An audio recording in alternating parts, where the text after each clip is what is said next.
नंदुरबार तालुका विधायक समिती संचलित औषध निर्माण शास्त्र महाविद्यालयाच्या विद्यार्थ्यांनी विभागीय क्रीडा स्पर्धेत सुवर्णपदक मिळवून चमकदार कामगिरी केली. Doctor Babasaheb Ambedkar technological university Lonare यांच्या अंतर्गत धुळे इथं विभागीय क्रीडा स्पर्धेचं आयोजन करण्यात आलेलं होतं.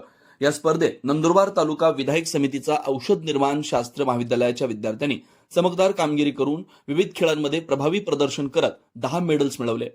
सचिन पावरा याने भालाफेकमध्ये सुवर्णपदक, 5000 मीटर प्रथम ज्योती वसावे आणि जयश्री पावरा हिने गोल्ड मेडल मिळवलंय. त्याप्रमाणे जयश्री पावरा, ज्योती वसावे, प्रतिमा गावित, मनीषा पावरा या विद्यार्थिनींनी 4x सुवर्ण पदकाची कमाई केली. तर अंजली पावराने 100 मीटर धावणे व लांब उडी या दोन्ही स्पर्धेत 2 ब्रॉन्झ मेडल मिळवलेत.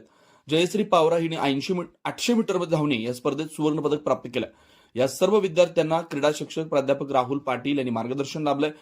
संस्थेचे अध्यक्ष आमदार चंद्रकांत रघुवंशी, उपाध्यक्ष मनोज रघुवंशी, सचिव यशवंत पाटील, प्राचार्य वैशाली शेवाळे यांनी विद्यार्थ्यांचे कौतुक केलं.